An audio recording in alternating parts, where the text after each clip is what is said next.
Hey, all. Welcome to Now We're Talking with Doug Pagitt. Today, my conversation with Andrew Hyatt. Andrew is the writer, director of a film called Paul, Apostle of Christ. It was a theater-released film. It was out for a bit before the Easter holiday. Don't see it in the theaters now, but if you can get your hands on it, it's really worth watching. Number of things I really liked about the movie was that it portrayed the Apostle Paul from the vantage point of what we find in the book of Acts and in some of the letters that Paul is attributed to having written, and also a bit from church history. But what I like about it is that it frames Paul as someone who's nonviolent, wants community to thrive in its sense of the spirit within each person. And it portrays Paul in a way that I frankly just think fits the way I read the book of Acts and the letters of Paul. And this movie portrays it in that way. And I just really like it. So I reached out to the film producer and director, the director and writer, and here's our conversation. His name is Andrew Hyatt. And the audio on this is going to sound a little thin at times. We recorded it while I was traveling, and recorded it on Zoom and then had to extract the audio. So I didn't do it in my normal home studio, but I think you'll get used to it here after a while. So I really enjoyed it. If you have a chance to see the film, please do. And let me know what you think of both the interview, but also of the film, if you have a chance to watch it. So my conversation with filmmaker Andrew Hyatt of the film Paul, Apostle of Christ. All right, Andrew. Hey, again, congratulations. Now that we're live on Facebook, it's a big deal for someone to put together a movie like you did, especially the movie of this caliber and this size and scope. If people don't know, the movie's called Paul, Apostle of Christ, and I saw it last week. Went by myself even, and it was in a movie theater with other people. You'll be happy to know, I'm sure, in Minneapolis, Minnesota. Good news. That's good news. So I have so many questions for you about the movie, but can you just say a bit about your own movie making experience and where this film falls in the history of you making movies? Sure. Well, I think, it's probably important to know kind of a little bit of the backstory, which is, I grew up in the church. And, but I did what a lot of young people do, which is I got to college and kind of said, I'm not sure how my faith is relevant to this exciting stuff happening over here. And so I walked away from my faith for close to 7 years. And during that time, I was just deeply ingrained in the Hollywood kind of culture. I wanted to be famous. I wanted to direct movies. I wanted a big car and a fancy house, all these things. And, God, I had very much a Paul Damascus Road kind of conversion where really God never stopped pursuing me. And then when I didn't listen, he finally knocked me on my, behind and then dragged me out of the mud. And so that was kind of the moment that, I'd made a couple films and been involved in a lot of films before that. But from that moment, it really started to become clear to me of how my faith and these gifts and passions that God gave me are actually supposed to be merged together. And that these are actually supposed to be things for God's purpose, not for just my own. And so that really kind of led me on this amazing journey that I've been on. I made a little tiny movie called Full of Grace, which was kind of about Peter's struggle in the early church and kind of putting the burden of this Christ, kind of giving him the keys to the kingdom, if you will, and how he struggled through it. And then that was a movie that Sony saw and loved and said, what do you want to do next? And I felt like God saying, tell the Paul story. This is close to yours. Tell the Paul story. Well, I just feel like you did it really well. And there's a lot of ways you could have gone with the Apostle Paul's story. And yours seems to me, for people who don't nerd out on this kind of thing, like apparently you and I do, you chose to kind of follow the book of Acts as the narrative around this. And if people haven't yet seen it, it has Paul at the end of his life in prison, and Luke meets him, and you do a little bit of your own, I guess, historic fiction of what that relationship would have been like between the two of them. And it chronicles Paul. And the conflict that's happening in Rome at the end of his life, where Christians are being persecuted. So that's the sort of the context and the setting that I found really interesting. Can you I have a few questions for you about that, but will you say a little bit about how you decided, if you were going to make a movie about Paul, to pick the time where he's in prison and really confined and very humble, and not the imagination a lot of people have of the Apostle Paul, which would be, if they know the Bible, which is someone who seems to be bossing people around and kind of running around the known world and setting up things and being in charge and becoming a big apostle. That's not the view you get in this movie at all of the apostle. Right. No, I'll tell your audience, I don't know if I've shared this, but there was an early draft of the film that was the A to Z kind of Paul story. Yeah. And it was, I hate to say it, kind of boring. And it was a lot of what you say. It was Paul going here, then he was going here, then he was going here, and he was preaching. And, I looked at this early draft. I thought, man, I don't know that I know Paul any better from this than I do if I just pick up my Bible right now and read it. And if I'm going to make a movie and bring this to the big screen, I think I want to introduce people to maybe a side of Paul and a glimpse at his humanity that maybe they don't know, or maybe they just haven't thought about, because it's certainly there in his letters, certainly there in Acts, but we don't talk about Paul. So when I was kind of revising and going back and saying, man, what do we do? Do we do early Paul and then the conversion and we ended on that? Or do we, and I started reading 2 Timothy, and something just really moved me about that letter for the first time, and I know I've heard the 2 Timothy read in church all the time. I've read it, but something about this time moved me where I said, whoa, like this is Paul's kind of last will and testimony. Here he is, as we know historically, in the Mamertine prison in Rome, waiting to be executed by Nero. This is this beautiful letter that he sent. And for some reason in that context, I read it so differently. And it was just this moving sort of just, here's what I want you to take away from my life is what I got out of it. Yeah. And I loved it. And I started to think, now that's fascinating. That's something we've never seen before, which is, who's the Paul at the end of his life that is the guy that says, I fought the good fight, I finished the race, I kept the faith. Like, who is that Paul? Yeah. That becomes very interesting. Yeah. And you were the writer and director. Yes, that's right. Yep. Well, and before I realized that at the end of the film, that the same person who wrote it and was the director, I was thinking as the movie was going on that the director was making directorial choices about the tone of Paul, the attitude, the feeling, because I've heard that passage for 30 years of Paul saying, I fought the good fight, I finished the faith. And it's like with, I've seen it on posters with basketball players dunking the ball for the winning shot. It's all kind of victory stuff, right? But man, boy, in this, you chose to portray this man, this older man with a really soft spirit and a really soft way of saying it. And he wasn't being triumphant.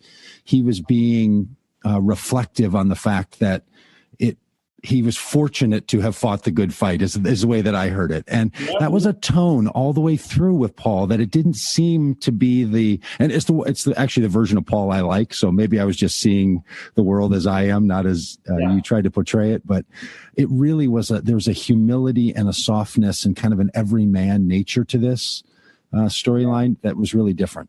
Beautiful. No, I think that was the hope, is to really take Paul and really kind of bring a lived experience to those words. And that it wasn't that one time, he wrote this beautiful passage when he was writing to the Romans, or, I think sometimes we think about that, like, wow, this one time Paul nailed it.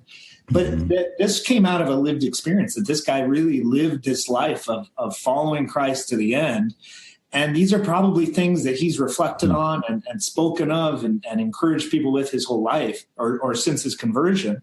And so I kind of wanted, to kind of reflect on what kind of man would Paul have to become to do what he did. And it had to be not only humbled, but just, he talks about it in his letters, and I don't know why we don't think about it more, but the weakness, right? This right. weakness, that's why God is using him in such unbelievable ways, rather than I think sometimes we think, man, he was awesome because he was angry and powerful, and he was a great orator, and he went around. And the truth is, he says it multiple times that it's by God's grace alone, and it's through my weakness that he's working. So I thought that's an interesting way to kind of remember him. Yeah. Well, one of the things I started to really like about the film was you portrayed Paul as if that was an actual attitude that he had and not a humble brag that a lot of people sort of act like, right? Where you would say, well, it's just by the grace of God that I'm so powerful and so great, or I could be on the other end of this. So let me ask you that this film is put out, distributed, or at least shared by some of the same people who put out other Christian films.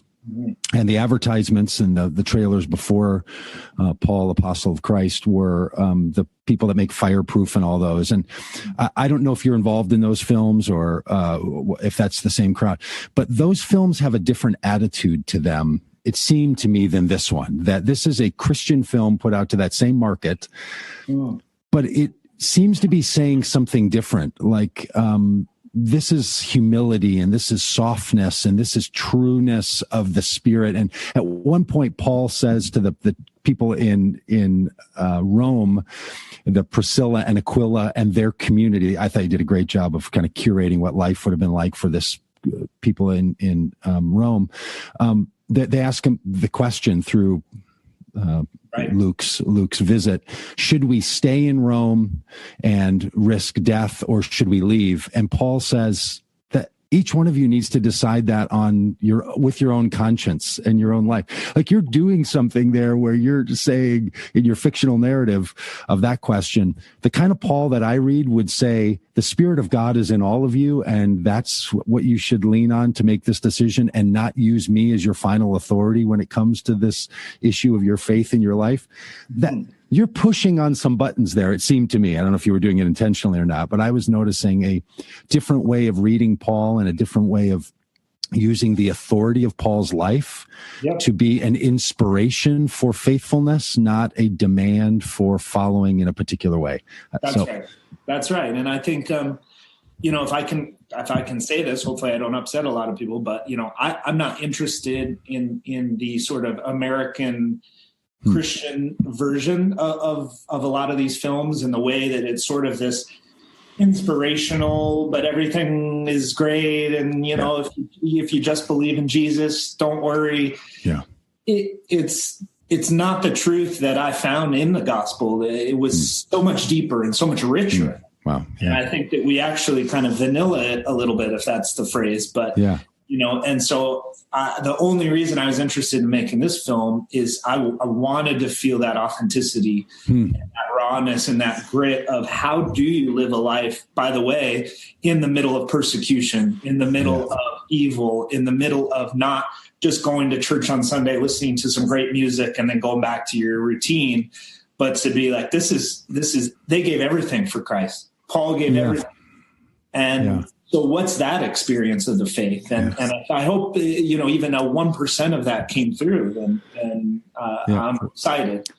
Well, I can't speak for everyone in the theater, but I sure thought, because I was a little skeptical. I see a lot of films, and I watch Christian films even, and I don't typically feel a real kindred spirit. And I was a little hard-hearted at the start of this one, like just anticipating. And I was totally converted to this view of Paul in it. So I really appreciate that. The Priscilla and Aquila community in Rome that you described with a major part of the storyline of the film was, these people are trapped in Rome. The Roman ruler Nero is now turned against the people, which is a bit of the church history tells us some of that. You don't find that in the gospel texts or in the Bible, but the storyline that you play out is, look, these were real people, really trapped, and they were in a conflict not only against Rome but internally within themselves. And it was a question of, when in the midst of persecution, should they use violence to fight back? Now, that's a very contemporary question today. So I wonder if you took it on as a contemporary question and thought about it, because there are Christians who say things in the United States like, well, Christians are under attack and are persecuted. That's one of the reasons I want to support the Second Amendment and my right to bear arms, right? So I have that narrative running through my head, and I hear that from a lot of Christians, and that's not the perspective I would hold. And in this movie, you wrote a whole storyline where young men came to the older Priscilla and her husband Aquila to say, we need to fight back against the Romans. We need to use violence. And they say something as bold as, look, you do whatever you think this God is leading you to do, but if you take up a sword as an act of violence, you're not a part of this community. That felt very pointed. That was actually the point as a functional nonviolent lovist and pacifist. I was like, I'm so glad to see someone portray the early church as being deliberately and intentionally turning away from using the sword as an act of violence for their protection, because we live in a world where there's so many people wanting Christianity to be on the offensive and to be combative. So were you deliberately thoughtful of that, or was that how does that all strike you? I mean, you're 100% accurate. I mean, it's all there, exactly how you say. But no, I can say I never had an agenda going into the film, meaning I wasn't looking for a particular theme or a particular thing. It just came out of the authenticity of reading Acts, reading Paul's letters, and just bringing that to life. And I think you're right. I think that this film, and in a way, I remember even writing that and being conflicted and challenged of just like, whoa, like, I don't know that I've ever really fully understood how that works. Meaning we can talk about Jesus's statements and his message and that love is the only way. And that, no, we don't fight back against our persecutors, and no, we don't take up arms and all these, but I don't know as an American Christian that I've ever really understood how that could possibly work. And what I loved coming out of just for my own faith is actually seeing it in practice in a way that I said, oh, wow, I see. That's the connection. But am I okay with that? That was also a challenge. Am I okay with knowing that I may sacrifice my own life just as Christ did, in the same vein that all these, brothers and sisters of ours that have come before us have done? Am I okay with that? Or am I the one that says, no, let's take back what's ours. Let's go to battle. It's a tough question. Yeah, it is that. And I think that's why, from my vantage point, that's why Jesus is so clear on it. That's why the Gospels have him saying, put away your swords. If you live by the sword, you die by the sword. That's not my kingdom. We're not doing that. It's been hard for a long time. And I really appreciated the deftness and the clarity at which that struggle was held out. And this relationship of Priscilla and Aquila was also interesting. It felt to me like you were making a real statement that here were two people, a married couple that are named in the book of Romans and are part of Paul's own conversion story. Again, for people that don't yet read the book of Acts and then watch a movie and try to compare how much it's following faithfully to the text, which I thought it did. That they're leading this community in Rome. And the way it happens in the movie, there's this point where it's almost as if they're going to split up. I don't want to ruin the movie for anyone, but there's this point where Priscilla wants to stay, Aquila wants to go to keep people safe. They both have the best intention. And Aquila, the man, is saying, whatever you think you need to do is what you need to do. And you almost reach this point where they say we may have to split. Like that is such that is making a statement about women in leadership in the early church. That's making a statement about following your conscience. It's making a statement about the Spirit of God can lead people, and sometimes that means they're going in two different paths. And what do they do with that? That was a really heartfelt part of the story.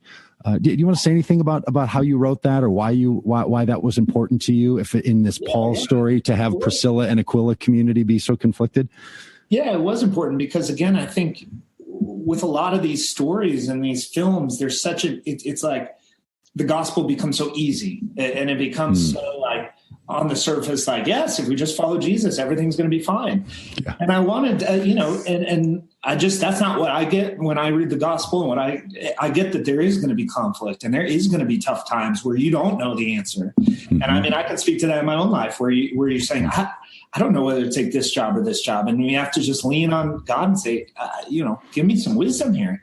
And what I'd never seen on screen before was an authentic kind of marriage that delves into that. So it's not just pastor says this and pastor's wife says, good job, honey. And I don't want to offend a bunch of people there, but I think that what the movie shows is this beautiful marriage where there's a real respect mm-hmm. and a real love that goes deeper than just I say what goes and you follow. It's this love of each other that brings out this, where Aquila does know where Priscilla's heart is at. Yeah. And he does know how difficult this is for her. And he's listening. He's listening and he's praying and they're doing it together. And I thought how real that would be to kind of be in a moment of conflict where it's okay to argue these things out and discuss. And I love, though, that it comes in the context of the Christian community at large. Yeah, right. They're having to make these decisions knowing that, gosh, we're risking people's lives. They're looking at us, and what do we do? We're conflicted. And I think there's a real depth and heart there that comes out of it. Yeah, it was so well done in that very real kind of sense. And so the third storyline in that relationship, the Priscilla and Aquila, there was the violence narrative and them being so clear that you cannot take up arms and harm your opponents and your persecutors and those who are against you. And then there was this relationship, should they stay or go, and who's in charge and how do they listen to one another, and that they sneak away to that little back hallway. It was really well shot, I thought. Then there was this third big kind of narrative in all this where it's the community in the storyline is getting restless. And Priscilla says this line, "We are not called to change the world. We are called to love the world." And it was, I let out a verbal amen in the theater. I just think there's all this conversation about, and I pastor churches and I work with leaders and I do things nationally. And there's a lot of talk about people wanting to change the world. Churches exist sometimes to change the world. It's kind of curious because the way the Gospel of John says it in John 3:16 is, for God so loved the world. Like, what you do is you love. And so here you have Priscilla in this story saying, as an early church character, don't start with an agenda. Start with really loving. We are here to love these people. Yep. And that didn't feel accidental either. So I was just thinking more and more as the movie went on, who is this guy writing and directing this movie? Well, it came out of it's all there, right? It's all there in Scripture. Yeah. And what a radical, and maybe we just, because we're so privileged in America and we're so used to kind of an easy situation, that maybe we forget how radical that concept was. And that's what I love about the film too, is that it goes into Rome, this violent, brutal place, people praying to obviously the pagan gods. They have a very different way of looking at the world. They're not interested, there's some stuff in the film about widows and orphans being left to die. It's incredible. And that's true. That's all historical. They didn't care. If you were an orphan, too bad. And this idea of a group coming in and, wait a minute, I don't understand this. They're taking care of these people, the outcasts. They're like giving them money and food and bringing them in, and they're loving them. Whoa, what's happening here? And so I think that there's really a challenge of just how radical loving your persecutors is, how radical loving your neighbor is, and do we do that today? I don't know if we're, like you say, kind of have an agenda. Whereas if we really went out and we loved our community and took care of people, that would really have an impact. And I'm not saying churches and people that do that. Of course, there's wonderful things, but it does challenge us, I think, to really consider, are we going next door to our neighbor and loving them in a way that is radical and changes their perspective of it's a question. It's a question, yeah. And any relationship I've ever been in where I have started with an agenda to change someone never goes well. If you want to be in a relationship where you understand and you love someone, then whatever change they are making in their life, they can invite you into, but it's a different relationship when you start with your change agenda at hand. And so I thought it was a very powerful telling of both how Paul's life, if you read Paul in this way, would lead a community to live like that. That is something that, and I've been a big Apostle Paul fan for all my Christian life, and many people that I'm around, I run in a very progressive Christian space, and many progressive Christians especially, they have such a bad experience with Paul, often even with the Bible, but especially the letters of Paul. It's just been really, they have a very hard relationship there. And I think this movie would actually be, I wrote this on Facebook and have sent this out to people, that if you have that kind of relationship, give this movie a try. And I think, and I don't think you're doing something, and it's because you're not doing something funny with the text, in my view. I mean, it was a complex story. I think people who have Paul be the kind of character that so many people are used to hearing or hearing preached about, I feel like sometimes they're doing the funny business, but this movie wasn't doing something odd with it. It was great. So can I ask you, how has it been received? What are you hearing? What are you hearing from the religious community? What do you hear from others? Yeah. I mean, just amazing responses, just floods of letters and messages, and really people moved, and I think it's all from the things that you're bringing up, which is just this authenticity of just sticking with, let's just bring the scripture to life and let it play out. We don't need to have an agenda. We don't need to try and convince anybody of anything. One of the big things for me was also that this could be a film that anybody could go see, whether you're a believer or not. And you wouldn't have that moment where you're sitting there saying, oh gosh, here's the Christian agenda. Here we go. Here it comes. Yes. I roll. Okay, here's the conversion moment. But more just like Paul's ability to be authentic and real and not preachy, just, hey, here's my experience. That's what I took away from the film is, and many people are saying, wow, just what you said, this is making me go back through Paul's letters and actually, oh, you're right, this is here. Oh, how come I didn't notice he's so vulnerable here? He's complaining here, he's weak here, this. And so we've just been getting an incredible response. And really, I have to say, some unbelievable stories of people being really convicted that, that they haven't been thinking deep enough in their own faith life, of saying, whoa, the way that you capture the persecuted Christians going to their death and the way that this is handled is making me realize, I don't know that I've ever thought about that. Am I okay with that? Would I joyfully, peacefully go to my death? These things that are really moving people. So it's been a great response. We had some early critics that hated it, which is expected. But then was it the usual crowd, or were you surprised? Yep. Hollywood Reporter, Variety, but then we've had some amazing ones. We had this article from the Village Voice, which is a very New York liberal. I'm in New York right now in the East Village. That's where I'm sitting right now. So it's literally right there. Yeah, it's an amazing article, and it's a great article. It's one to check out. It's basically the guy says, "Hey, look, I'm an atheist, and I'm proud of it, but this film is amazing, and you have to see the film. I don't know what these other critics are talking about, but like here, and he lists, he goes through, he understands, like, oh, is that right? I'd love to see it. Yeah, so there's been stuff like that started to pop up, which is so encouraging that if somebody that's not familiar with the story can watch this film and be moved. That's the goal of art. That's great. Yeah, I'm very anxious to see it with someone who doesn't know all the Bible lines, and that I know that you found a way to weave into the conversation set, right? Sort of hitting. I just wonder how those lines feel to someone if they just hear the character saying them rather than knowing, oh, he's doing a reference from the book of Romans here, or this comes out of the book of Corinthians, or this is something that Paul says in Acts, that it's not scripture that he's saying, which is what my problem, like I hear it as Bible passages. Yeah. If people are just hearing it as text, I wonder how that lands on someone. And we've heard things where people are encouraged actually to go back through and read it with that exact kind of open mind, where you're right. We say Bible, this is the Bible, but there wasn't even a Bible yet. No, right. So, he wasn't thinking like, meaning, he wasn't sitting around thinking, okay, all right, this is going to end up in this book that's going to put billions of people, and how do I say this in a way that's going to, no, it was just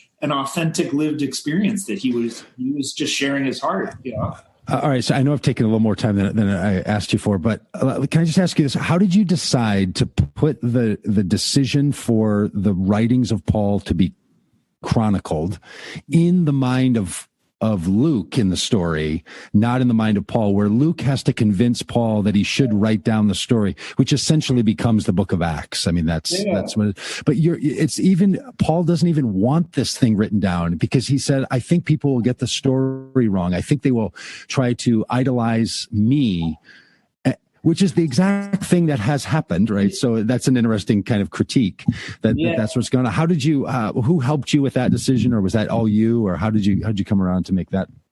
I mean, a lot of prayer, just trying to discern what to say and how to say it. But I have to say where the heart of it came from is when I noticed that, Luke starts both his gospel and Acts as really, he explains that he's literally writing this for one guy. Yeah. Just I'm writing this to you, Theophilus, so that you would know the things that have been taught to you are true. Yeah. All right. And I thought, wow, that's fascinating because we don't think that. We think, oh man, again, best-selling book. He's writing for humanity. Yeah. Yeah. But he was writing it because there was a felt need in the immediate, in the moment. Yeah. And I thought, wouldn't it be interesting to kind of, again, without knowing the context, Luke having to say, listen, I'm seeing this happening over here, Paul. These people, their faith, it's not where yours is. They're never going to meet you. You're going to die here in Rome. They need to hear your story. Yeah. And I think it came out of probably exactly what you just said, which was Paul's reticent to ever put himself above Christ. Yeah. I mean, his letters are chock full of that. I'm the sinners.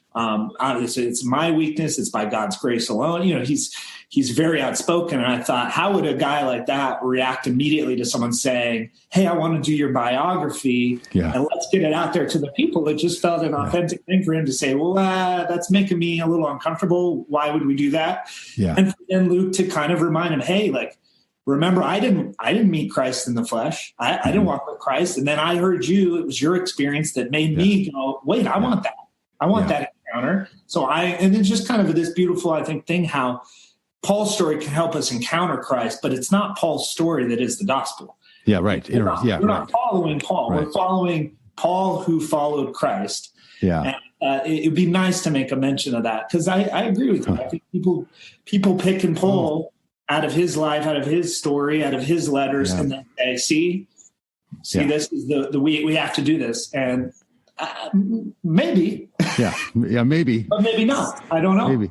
Well, and one of the great accomplishments, I think, of the film, and another reason I think it's worth watching is some people will say, well, if you try to give a more complex understanding of Paul that I think you accomplished, they'll say, and I hear this a lot, they'll say, you know what, if that's just too complicated. If I have to explain all of that for someone to understand, they're never going to get it. But you managed to pull this off in whatever it is, an hour and 56-minute film. It's with, all the things you have to have in a film, like a story arc and cutaway to other lines.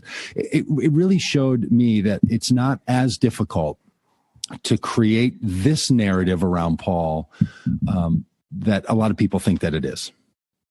And being just true to who he is, and again, just putting what was in Scripture on screen made it. I think I agree with you. I think that there is a tendency to think, "Wow, that's going to be super complex.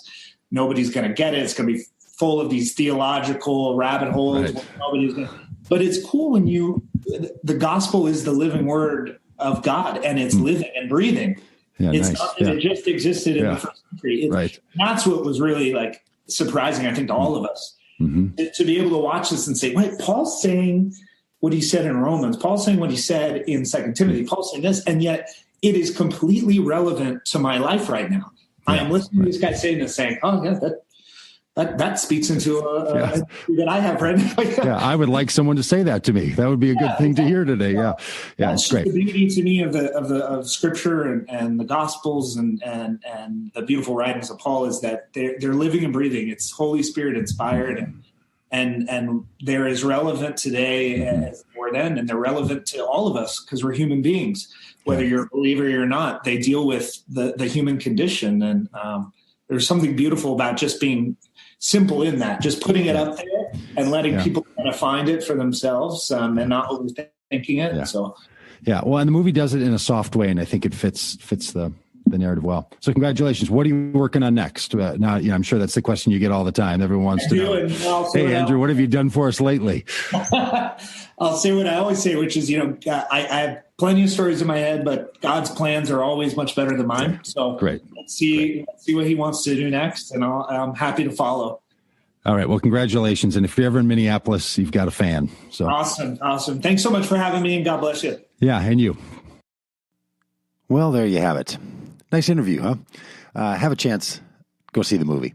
If you have a chance to head over to Patreon and you want to chip in for making, podcasts that you enjoy, do that. And think about sharing these podcasts with others. It means the world to me if you either give it a review over on the places where you receive this podcast, iTunes or YouTube or wherever, but also if you share it with a friend. So I'd love to have more people listening, more people just like you. So thanks, friends. More podcasts coming soon.